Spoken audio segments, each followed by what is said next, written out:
आजचा जो मुद्दा आज आपण पाहणार आहोत. कालपर्यंत आपण शिकलं, की कशा रीतीनं परमेश्वर या मंडळीची धर्मसुधारणा करत आहे आणि या धर्मसुधारणेमध्ये कोणकोणते मुद्दे आवश्यक होते, ज्याच्यामध्ये सुधारणा होण्याची गरज आहे. आणि आता आपण आज एका विशिष्ट मुद्द्यापर्यंत येणार आहोत. तो मुद्दा असेल, की 3 देवदूतांचा संदेश. याच्यामधून आपण पाहूया, की आपल्याला ॲटलीस्ट 2 संदेश आज कव्हर करायचे आहेत. परंतु त्या अगोदर आपल्याला पाहायचं आहे, की अवशिष्ट लोकांचे कार्य काय आहे? आपण मंडळीचं कार्य बघितलं आणि आज आपण पाहणार आहोत, की अवशिष्ट जी लोकं आहेत, जी परमेश्वराने विशेष राखलेली आहेत. आज आपण अशा रीतीने घेऊया, की आपण जर या मंडळीमध्ये आहात किंवा या भक्तीमध्ये आहात, तर परमेश्वर म्हणत आहे, की तुम्ही अवशिष्ट लोक आहात आणि तुम्हावर परमेश्वर आज एक जबाबदारी देत आहे आणि त्याचे कार्य आपण थोडक्या रीतीनं पाहूया.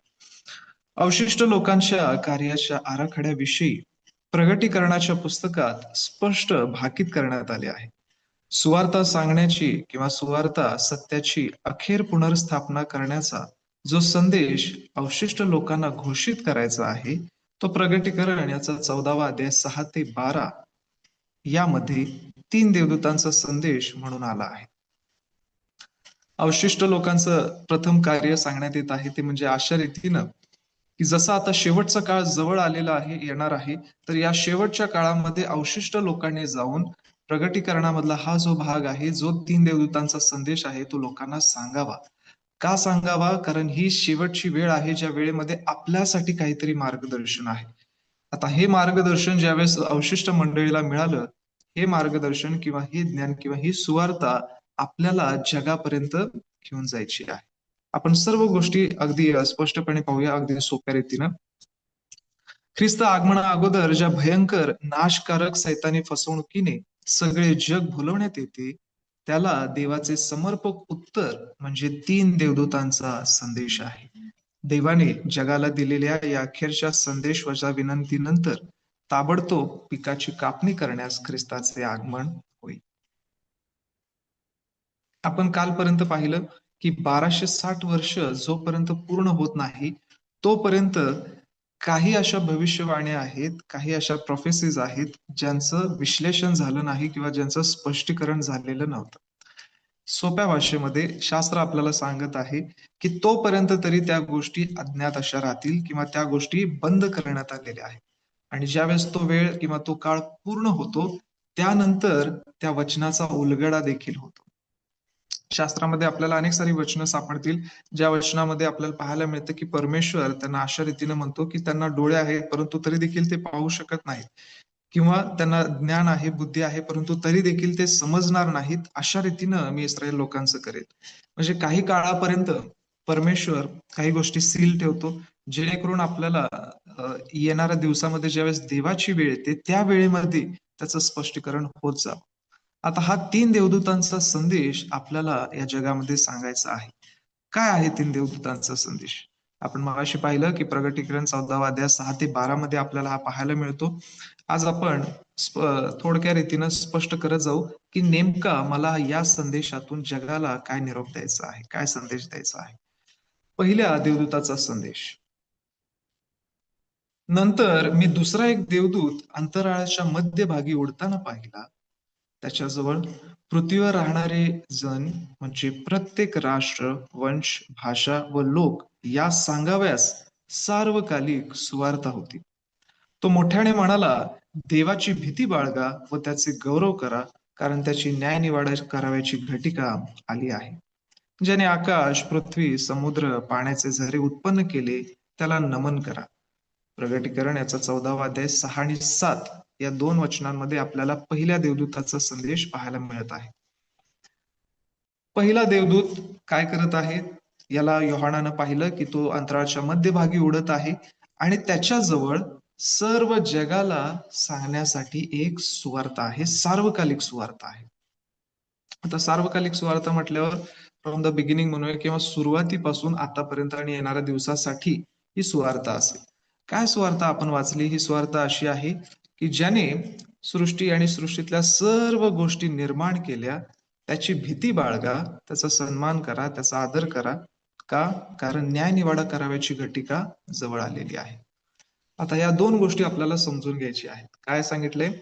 निर्माणकर्त्याची भीती बाळगा किंवा त्याचा आदर करा आणि तुमची न्यायनिवाडा करायची घटिका येत आहे. म्हणजे आपला न्यायनिवाडा हा कशावर ठरत आहे? जर आपण निर्माणकर्त्याला स्मरत आहोत. या दोन गोष्टी रिलेटेड आहेत, आपण समजून घेत आहोत. ठीक आहे? की हा निर्माणकर्ता काय दर्शवतो? ही जी सर्व सृष्टी आहे आपल्याला काय दर्शवत आहे? फक्त निर्माणकर्त्यापर्यंत त्याचं स्मरण किंवा त्याचा आदर करण्यासाठी आपल्याला शास्त्रामध्ये काही आज्ञा आहेत का? हा देखील भाग आपण पुढे पाहूया. सार्वकालिक सुवार्ता सर्व जगाला गाजविणारे अवशिष्ट लोक पहिल्या देवदूताचे द्योतक आहेत. प्राचीन काळामध्ये संदेष्टे आणि प्रेषित यांनी घोषित केलेलीच देवाच्या अप्रतिम प्रेमाची चांगली वार्ता ही सुवार्ता आहे. अर्थात सुवार्ता आपल्या सर्वांसाठी चांगली बातमी, गुड न्यूज आपण ज्याला म्हणतो. आता ही सुवार्ता काय आहे की प्राचीन काळामध्ये जे संदेष्टे होते किंवा प्रेषित होते, यांनी जी देवाची अप्रतिम प्रीती आपल्याला सादर केली किंवा प्रदर्शित केली, आपल्याला ही ही प्रीती लक्षात असावी. आता या पहिल्या देवदूताच्या संदेशामध्ये ही प्रीती देखील मिक्स्ड आहे. त्याच्यामध्ये ही सुवार्ता देखील आहे की परमेश्वर उत्पत्तीद्वारे आपल्यावर कशी प्रीती करत आहे किंवा सर्व उत्पत्ती आपल्याला देवाच्या प्रीतीचं दर्शक कशी सादर करते. अवशिष्ट लोक नवीन सुवार्ता गाजवीत नाहीत, तर न्यायनिवाड्याच्या संदर्भात पापी लोक विश्वासानं नीतिमान ठरतील आणि ख्रिस्ताची धार्मिकता त्यांना लाभेल असे ते पुन्हा निग्रहाने प्रतिपादन करतात. आता ही सार्वकालिक सुवार्ता इथं आल्यानंतर आपण पाहिलं की देवाची प्रीती आपण प्रदर्शित केली. पण आता शेवटच्या काळामध्ये जर तुमचा न्यायनिवाडा होत आहे, तर या न्यायनिवाडासाठी देखील सुवार्ता आहे. ही सार्वकालिक सुवार्ता आहे. कोणती सुवार्ता? की जी सुवार्ता न्यायनिवाड्याच्या संदर्भात जी लोक पापी आहेत ते विश्वासानं नीतिमान ठरतील आणि ख्रिस्ताची धार्मिकता त्यांना लाभेल.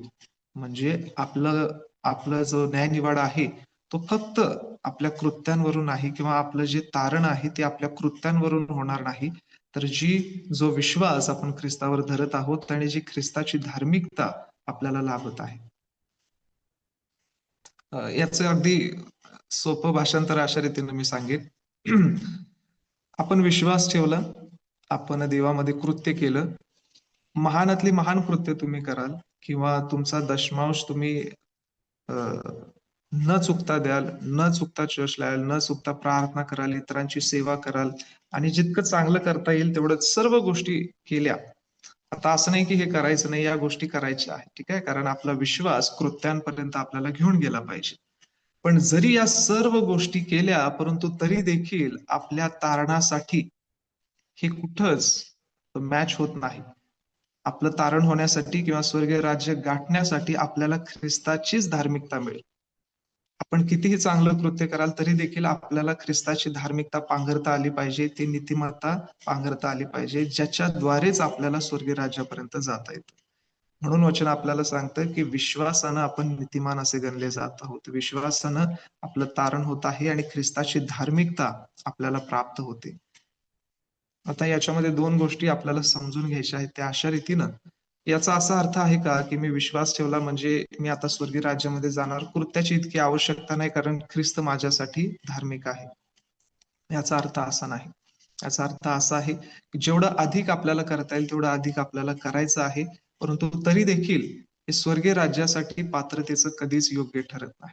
देव आपल्याकडून अपेक्षा करतो की या सर्व गोष्टी तुम्ही करा, केल्याच पाहिजेत. परंतु तरी देखील स्वर्गीय राज्य जितकं पवित्र आहे, आपल्या कृत्यांसमोर ती पावित्र्य पण काहीच नाही. म्हणून ख्रिस्ताचं पावित्र्य पण आपल्याला पांघरायचं आहे. हा संदेश जगाला पश्चाताप करण्यास पाचारण करतो. अर्थात जर आपला न्यायनिवाडा होणार आहे, हे पश्चातापापर्यंत आपल्याला घेऊन जातं आणि हे पश्चाताप आपल्याला पाचारण करत आहे. देवाची भीती बाळगा किंवा त्याचा आदर करा, त्याचे गौरव किंवा सन्मान करा, हा संदेश सांगतो. याच कारणासाठी आमची निर्मिती करण्यात आली आहे आणि आम्ही आमच्या आचार विचारानं त्याचे गौरव किंवा सन्मान करू. तुम्ही विपुल फळ दिल्याने पित्याचे गौरव करता. देवाचा आदर करा, त्याचा गौरव करा, यासाठीच परमेश्वरानं आपल्याला निर्माण केलेलं आहे. आपल्याला हे समजता आलं पाहिजे की मी या जगामध्ये आपोआप आलेलो नाही किंवा कोणत्या अपघाताद्वारे नाही किंवा अचानक माझा जन्म नाही. किंवा माझ्या या जगामध्ये येण्यापाठीमागे कोणतंच कारण नाही, असा कुठलाच भाग नाही. परमेश्वराला सुरुवातीपासून या सर्व गोष्टी ज्ञात आहेत, की कोणता व्यक्ती कोणत्या वेळेमध्ये या जगामध्ये निर्मितीस येईल. आणि त्या सर्वांसाठी परमेश्वर काहीतरी नक्कीच योजना आखतो. त्याने आखलेल्या आहेत. आणि आज आपण ही भक्ती घ्यावी, देवाचं नाव स्मरावं, देवाची आठवण करावी, त्या निर्मितीबद्दल परत एकदा आपण अ, आठवण करावी, हा देखील भाग परमेश्वरानं त्याच वेळेस अगोदर तयार ठेवला आहे. मग आपण इथं लक्षात घेत आहोत, की देवाचा आदर ज्यावेळेस करायचा आहे, आपल्याला सर्व बाजूनं, सर्व रीतीनं आणि आपल्या पूर्ण जीवाद्वारे, शरीराद्वारे देवाचा आदर आणि सन्मान करायचा आहे. योहान भाकीत करतो, की ख्रिस्त आगमनासाठी जगाची तयारी करीत असताना देवाचे गौरव करण्यासाठी ही मोहीम नव्यानं विशेष जोर देईल. पूर्वी कधीही झाले नाही अशा रीतीनं नव्या करारातील आमच्या जीवनाविषयी पवित्र कार्याची जबाबदारी तो सादर करीत आहे. आता नव्या करारामध्ये आल्यानंतर आपल्यावर एक जबाबदारी परमेश्वर देतो. जुन्या करारात अनेक अशा गोष्टी होत्या, की परमेश्वर सांगून थकला, दमला. मग आता त्या सर्व गोष्टी प्रभू येशू ख्रिस्त आपल्यापर्यंत पूर्ण अंतःकरणापर्यंत येऊन सांगत आहे. ते काय सांगत आहे, की तुमचे शरीर पवित्र आत्म्याचे मंदिर आहे.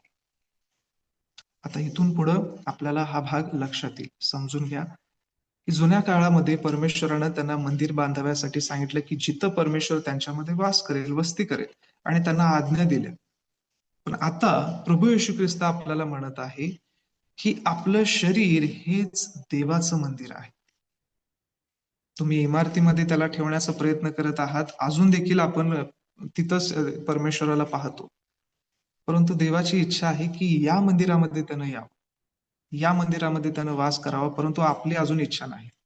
आपण अजून देखील टाळतो. आपण अजून देखील स्वतःला याच्यापासून दूर ठेवतो. अजून देखील आपण स्वतःला पापामध्येच बघतो. अजून देखील आपण स्वतःला त्या गोष्टीसाठी पात्र ठरत नाही. ही देवाची जबाबदारी आहे आपल्याला क्लीन करायची, आपल्याला स्वच्छ करायची. परंतु आपली तयारी असावी, की जर हे शरीर देवाचं मंदिर आहे, तर मला तेवढा समर्पकपणा आणता आला पाहिजे. परमेश्वर म्हणत आहे, की आमच्या शारीरिक, नैतिक आणि आध्यात्मिक सामर्थ्याचा उपयोग करण्याचा आम्हाला अधिकार नाही. कारण ख्रिस्तानं आपल्याला विकत घेतलेला आहे. हाच सेम भाग सैतान सर्व देवदूतांना सांगत होता, की तुम्ही स्वर्गीय राज्यामध्ये आहात, परंतु तुम्हाला कोणत्याही गोष्टी करण्याचा हक्क नाही आणि जर तुम्हाला तुमचे स्वतःचे अधिकार हवे आहेत, तर तुम्ही माझ्या बाजूने. आज देवामध्ये राहून देखील अनेक साऱ्या अशा गोष्टी आहेत, ज्या गोष्टींसाठी आपण म्हणतो, की हा अधिकार माझ्याकडेच असेल. याच्यावर देवाचं काही चालू आपण मुखानं जरी कबूल करत नसलो, तरी देखील आपले कृत्य हे दर्शवतात, की अजून देखील आपण देवाला पूर्ण रीतीनं समर्पित होत नाही. देवाला आपण अधिकार देत नाही, की या बाजूंमध्ये देवानं पाहावं. ही बाजू देवानं कंट्रोल करावी. आपलं बोलणं, चालणं किंवा इतर विचार करणं असेल, या देखील गोष्टींमध्ये आपण देवाला अशा रीतीनं समर्पित व्हावं, अशा रीतीनं आपण त्याचा सन्मान आणि गौरव करावा. जर आपल्याला असं वाटत असेल, की फक्त मी भक्ती आराधना केली म्हणजे मी देवाचा गौरव करत आहे, तर ते पूर्ण रीतीने चुकीचं आहे. देवाची इच्छा आहे, की या प्रत्येक मंदिराचा उपयोग व्हावा. त्या काळी 1-2 अशीच मंदिरं असायची. विशेष मंदिरं बाहेर दगडांनी, बाकीच्या सर्व वस्तूंनी बांधण्यात आलेली आहे. परंतु देवाची इच्छा आहे, की हे जे शरीर, हे जे मंदिर देवानं स्वतः निर्माण केलेलं आहे, ज्याच्यामध्ये स्वतःचा प्राणवायू फुंकलेला आहे, ते शरीर नेहमी जिवंत असावं. ते मंदिर नेहमी जिवंत असावं. ही सर्व ख्रिस्ताने विकत घेतलेली आहेत. यास्तव तुम्ही आपल्या शरीराने, आत्म्याने देवाचे गौरव करा, कारण ते देवाचे आहेत. यास्तव तुम्ही खाता, पिता किंवा जे काही करिता, ते सर्व देवाच्या गौरवासाठी करा. थोडासा आपण पॉज घेऊया, ठीक आहे? आपण सर्वजण विचार करत जाऊ, जसं आपण शिकत आहोत. आपण पहिल्या मंडळीचा विचार करू, की जिथं ख्रिस्त नुकताच स्वर्गारोहण झालेला आहे आणि सर्वांपर्यंत ही सुवार्ता त्याचे प्रेषित देत आहे. आणि अनेक लोकांना हे पटतं, की आपलं शरीर हे देवाचं मंदिर आहे. परंतु आजचं युग असं आहे, की कितीही सांगा आपल्याला पटतच नाही. कितीही त्याचा या शब्दाचा मारा करा, अजून देखील आपलं मन तयार होत नाही, कारण आपण मन स्वतःहून कठीण केलंय. अजून देखील आपण फारोप्रमाणे आपलं मन कठीणच करतो, की नाही ही गोष्ट माझ्याच्यानं होणार नाही. जोपर्यंत आपण स्वतःला वाहत नाही, देवाच्या स्वाधीन करत नाही, जर आपण ते करू शकत नाही, म्हणजेच आपण चुकीचा बाप्तिस्मा घेतला. म्हणजे अजून देखील आपण चुकीच्या सत्यामध्ये, चुकीच्या ज्ञानामध्ये आहोत. हा भाग आज आपल्याला मार्गदर्शन करत आहे, की किती गरजेचं आहे, की तुमचं खाणं-पिणं किंवा ज्या सर्व गोष्टी करत आहात, देवाच्या गौरवासाठी करा. न्यायनिवाडा करण्याची घटिका आली आहे. या विचारानं पश्चाताप करण्याच्या पाचारणास निकड निर्मिती झाली. आता न्यायनिवाड्यासाठी एक ग्रीक शब्द वापरण्यात येतो, क्रिसिस नावाचा. आणि या शब्दाचे भाषांतर म्हणजे अर्थात न्यायनिवाडा आहे. न्यायाची शिक्षा देणे नाही. न्यायातील एकंदर सर्व क्रियेचा यामध्ये समावेश झालेला आहे. आता पहिला संदेश आपल्याला काय सांगत आहे, की न्यायनिवाडाची घटिका आली आहे. न्यायनिवाडा होत आहे याच्यासाठी एक शब्द आहे ग्रीकमध्ये क्रिसिस. क्रिसिस म्हणजे याचा अर्थ की न्यायनिवाडा होत आहे. म्हणजे याचा ऑलरेडी शिक्षा सांगितलेली नाही, न्याय होत आहे. म्हणजे पहिल्या देवदूता संदेशामध्ये जो पिरियड आहे, जो काळ आहे, त्या काळामध्ये सर्वांचा न्यायनिवाडा होत चाललेला आहे. त्यांची शिक्षा ठरत नाही, बट त्यांचा प्रत्येकाचा न्याय होत आहे. न्यायासनासमोरील लोकांची व्यवस्था, तपासणीचे जीवनविषयक कागदपत्र, सुटकेचा किंवा शिक्षेचा निकाल आणि सार्वकालिक जीवन बहाल करणे किंवा मरणाची शिक्षा ठोठावणे. न्यायाच्या संदेशामध्ये सर्व धर्मभ्रष्टतेवर देवाने दिलेला न्याय घोषित करण्यात आलेला आहे. आता पुढचा एक मुद्दा आपण घेऊया, ज्याच्यामध्ये आपल्या लक्षात येतं, की आपण आपल्या निर्माणकर्त्याला स्मरण करावं. हा आदेश आपल्या सर्वांसाठी आहे. हा संदेश आपल्या सर्वांसाठी आहे. श्वापद आणि त्याची मूर्ती यांना नमन करा. या आदेशाच्या संदर्भात हा वाला नमन करणं हा आदेश विचारात घेतला पाहिजे, जो आपल्याला प्रगटीकरणाच्या 8व्या आणि 15व्या अध्यायामध्ये आहे. लवकरच खरे व खोटे नमन करणे म्हणजे देवाच्या इच्छेप्रमाणे त्याची उपासना करणे किंवा आमच्या विचाराप्रमाणे त्याची उपासना करणे हे कित्येकांनी निवडले पाहिजे. हा भाग आता आपल्याला अजून थोडा स्पष्ट करत आहे. ठीक आहे. काय आहे स्वतःच्या इच्छेप्रमाणे उपासना करणं आणि देवाच्या इच्छेप्रमाणे उपासना करणं, की जो जो दिवस परमेश्वर आपल्याला देत आहे, की हा दिवस तुम्ही पवित्र पाळा, म्हणजेच आपण त्याची उपासना करत आहोत. शास्त्र आपल्याला सांगत आहे, की शब्बा दिवस तुम्ही पवित्रपणे पाळा. मग हे वचन अनेक लोकांपर्यंत अजून देखील नष्ट झालेलं होतं. अनेक लोकांपर्यंत हा शब्दात वगळण्यात आला, शास्त्रातून काढून घेण्यात आला आणि पूर्ण रीतीनं बदलण्यात आला, की शब्दात दिवस हा शनिवार नसून रविवार आहे. आणि अनेक लोकांनी त्या दिवशी भक्ती ही सुरू केली. कारण त्यांच्यावर असं वर्चस्वच गाजवण्यात आलं, त्यांना अशा रीतीनं लादण्यात आलं. आता याच्यासाठी काही अशा गोष्टी आहेत, ज्या गोष्टींसाठी अजून देखील ख्रिस्ती लोक काय करतात, की आम्ही ख्रिस्ताच्या पुनरुत्थानामध्ये किंवा पुनरुत्थानासाठी हा दिवस साजरा करतो. चांगली बाब आहे. पण त्याच वेळेमध्ये देवाचं वचन आपल्याला कुठेही लीड करत नाही, की आता आपण हा दिवस बदलावा किंवा या दिवशी आपण उपासना करू नये किंवा हा दिवस आता आपण शब्दात आदल्या दिवसातून पुढच्या दिवसापर्यंत ट्रान्सफर करू. असं कुठेही शास्त्रामध्ये पाहायला मिळत नाही. हा जो बदल आहे, तो काही राजकीय लोकांनी केला. ज्या राजकीय लोकांबद्दल आपण पाहत आहोत, ज्यांच्याकडे धार्मिक सत्ता देखील होती आणि राजकीय सत्ता देखील होती, त्यांनी स्वतःच्या अधिकाराद्वारे आणि स्वतःच्या आणि इतर लोकांच्या मोकळीकतेसाठी हा दिवस देवाची आज्ञा बदलण्यात आली. मग देवाची आज्ञा बदलण्याचा अधिकार हा फक्त परमेश्वराला आहे. आणि हा भाग आपण समजत आहोत, की पहिल्या देवदूताचा संदेश आपल्याला असं म्हणतो, की तुम्ही सर्वजण ज्यानं सर्व सृष्टी, आकाश, पृथ्वी, झरे, नद्या या सर्व उत्पन्न केले, त्याला नमन करा. आता या सर्व गोष्टी काय आहेत? निर्मिती आहे. म्हणजेच निर्माणकर्त्याला आपल्याला स्मरण करण्यासाठी सांगितलंय. आणि निर्मिती हे कशाचं दर्शक आहे? कोणत्या गोष्टीकडे आपल्याला घेऊन जातं? शब्बातापर्यंत आपल्याला घेऊन जातं. चौथी आज्ञा आपल्याला हेच सांगतं, की 6 दिवसामध्ये परमेश्वरानं सर्व निर्माण केलं. 7व्या दिवशी विश्रांती घेतली, विसावा घेतला. त्या दिवसाला त्यानं आशीर्वाद दिला, त्याला पवित्र केलं. आणि म्हणून तुम्ही देखील तो दिवस पवित्रपणे पाळा. म्हणजेच त्याची उपासना करा. म्हणजेच त्याचा सन्मान करा, त्याचा आदर करा. शब्बाताची स्थापना करण्यात आली. प्रारंभी शब्बाताची स्थापना करण्यात आली आणि 10 आज्ञेमध्ये त्याचे प्रतिपादन करण्यात आले. 7व्या दिवसाच्या शब्बात स्मारकाचा सन्मान केल्याचा अनुभव आपल्याला यामध्ये पाहायला मिळतो. उत्पन्नकर्ता ख्रिस्त आणि बायबल शब्बाताचा प्रभू आहे याला जगासमोर सादर करून खऱ्या उपासनेची पुनर्स्थापना करण्याचे आवाहन पहिल्या दूताचा संदेश देत आहे. पहिल्या दूताचा संदेश आपल्याला देवाच्या शब्बातापर्यंत देखील घेऊन जातो, की हा शब्बात अजून देखील गरजेचा आहे. हा शब्बात पाळणं अजून देखील महत्वाचं आहे. पहिल्या देवदूताचा संदेश आपल्याला या जगामध्ये निर्भीडपणे हे सांगण्यासाठी तयार करतो, की आपण परमेश्वराद्वारे निर्मित आहोत. आता काही लोकांना अजून देखील हे स्पष्ट झालं नसेल, की का बरं?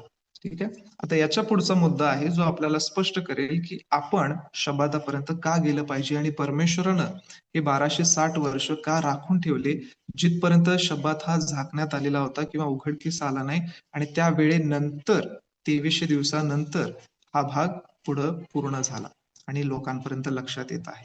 देवाचा शब्बात सर्वांपर्यंत पोहोचला गेला. एक वैज्ञानिक होऊन गेला, ज्या वैज्ञानिकाचं नाव आहे चार्ल्स डार्विन. आता हा व्यक्ती किंवा हा विज्ञान व्यक्ती यानं 1859 साली उत्क्रांतीचा विषय मांडला. ठीक आहे. उत्क्रांती म्हणजे काय? आपल्यामध्ये जशी उत्पत्ती तशी त्याच्यासाठी उत्क्रांती. उत्क्रांती हा एक विषय त्याने घेतलेला आहे, की हे जग कसं निर्माण झालं, या जगाची निर्मिती कशी झाली असेल. आता त्याच्या अभ्यासानुसार, त्यानं केलेल्या सर्व स्टडीजनुसार त्याच्या दृष्टीस असं आलं, की हे जे सर्व जग आहे ते एका स्फोटाद्वारे निर्माण झालं आणि ह्या स्फोटाद्वारे वेगवेगळे तारे, ग्रह असतील, या सर्व गोष्टी झाल्या. त्याच्याचद्वारे पृथ्वी देखील झाली आणि या पृथ्वीवर आपोआप एका छोट्याशा प्राणी किंवा याच्याद्वारे, सूक्ष्म जीवाद्वारे ते वाढत गेलं आणि ते वाढत जाऊन जाऊन जाऊन सर्व गोष्टी निर्मितीस आल्या किंवा मनुष्य हा निर्मितीस आला. मग त्याच्यासाठी बाकीच्या सर्व गोष्टी सहाय्यक झाल्या. मग पाणी सहाय्यक झालं, मग प्रकाश सहाय्यक झाला आणि मग त्याची वाढ होत गेली आणि मग जो मनुष्य आहे तो अगोदर एका वानराप्रमाणे किंवा एका माकडाप्रमाणे होता आणि वर्षानुवर्ष, शेकडो वर्ष त्याची वाढ होत गेली. आता आणि मग वाढ होत गेल्यानंतर नंतर नंतर मग तो मनुष्यासारखा झाला. अगोदर त्याला शेपूट होती, ती नष्ट झाली. नंतर तो वाकून चालत असे, 4 पायावर चालत असे, नंतर तो 2 पायावर चालू लागला. हा भाग आपल्याला शाळेमध्ये शिकवला जातो, विज्ञानामध्ये शिकवला जातो. मग आपल्यासमोर हा प्रश्न उपस्थित होतो, की त्यानं या गोष्टी का मांडल्या? तशा मांडण्याचं कारण, की कोणताही प्राणी आपण पाहतो किंवा आपण समजा एक उदाहरण घेऊया फुलपाखरूचं, ठीक आहे. फुलपाखरू ज्यावेळेस आपण पाहतो, नजरेला खूप आनंददायक असं आहे. परंतु त्याची सुरुवात ही तशी असते का? नाही. आपल्या लक्षात येतं अगदी छोट्यापासून सुरुवात होते, किड्याद्वारे सुरुवात होते. मग ते एका अळीमध्ये रूपांतरित होतं. मग त्याच्यातून मग कालांतरानं ते बाहेर निघतं आणि मग इतकं सुंदर ते दिसतं. मग अशा रीतीनं हा एक भाग प्राण्यांकडून पाहून त्यानं लक्षामध्ये आणला, की मानव देखील असाच झाला असणार. मानवामध्ये देखील असेच बरेच बदल होत गेले असतील आणि मग व्यक्ती निर्मितीस आला आहे. हा त्याचा संदेश अनेक लोकांपर्यंत आला, की उत्क्रांती झालेली आहे, आपला कोणी निर्माण करता नाही. आणि त्याच वेळेला ज्यावेळेस हा व्यक्ती ही गोष्ट मांडत आहे, आपल्यासाठी शब्बात परत एक वार मार्गदर्शन करतं. शब्बात याची आठवण करून देतं, की आपला कोणीतरी निर्माण करता आहे. आपण विनाकारण या जगामध्ये आलेले नाही. आपल्या पाठीमागं कोणीतरी आहे ज्याचा आपल्याला सन्मान करायचा आहे. आपण कोणाच्या तरी प्रतिरूपामध्ये निर्माण केलेले आहोत, ज्यासाठी आपण पवित्र देखील झालं पाहिजे. आज या शेवटच्या काळामध्ये आपल्या सर्वांसाठी हे मार्गदर्शन आहे, की पहिल्या देवदूताच्या संदेशाद्वारे आपल्या लक्षात येत आहे, की न्यायनिवाडाच्या घटिकेवेळेस आपण किती लक्षपूर्वक असलं पाहिजे, की मला शब्बात पाळता आला पाहिजे, कारण तो माझ्या परमेश्वराला दर्शवतो. ज्याच्या प्रतिरूपामध्ये मी बनलेलो आहे, ज्याचा सन्मान करण्यासाठी देवानं मला निर्माण केलेला आहे, हा शब्बात त्या गोष्टीचा दर्शक आहे. आपण शब्बात यासाठी पाळत नाही, की सेव्हन्थ डे ॲडव्हेंटिस्ट मंडळी जगासमोर घेऊन येत आहे. यासाठी पाळत नाही, की आता आपले डोळे उघडले किंवा इतर कोणत्याही गोष्टीमुळे.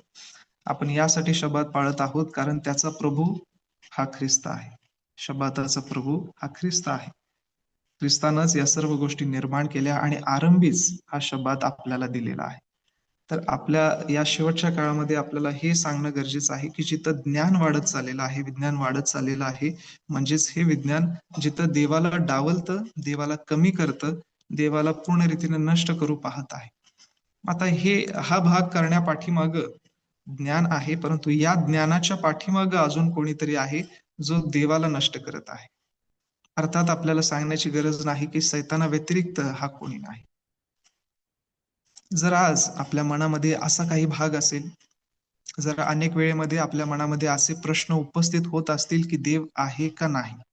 तर या निर्मितीकडे नक्कीच पहा. जर आज आपल्या जीवनामध्ये काही अडचणी असतील, तर परमेश्वर आपल्याला परत एकदा सांगत आहे, की मी तुमचा निर्माण करत आहे. मला सर्व गोष्टी ज्ञात आहेत. या कशा निर्माण करायच्या आणि याच्यातून पुढे कसा बदल देखील घडवायचा.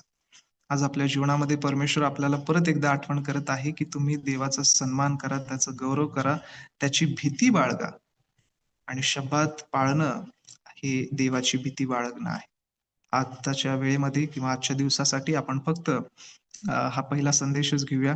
उद्या शेवट असेल आणि उद्या आपण दुसरे जे राहिलेले 2 संदेश आहेत ते आपण पाहणार आहोत. परमेश्वर करो, की या पहिल्या देवदूताच्या संदेशाद्वारे आपण सर्वजण परत एकवार शब्बाताचं स्मरण करूया, आपल्या निर्माणकर्त्याला स्मरूया आणि आपल्या न्यायनिवाडा वेळेमध्ये आपण सर्वजण योग्य रीतीनं चालू, लक्षपूर्वक चालू आणि गांभीर्यपूर्वक चालू.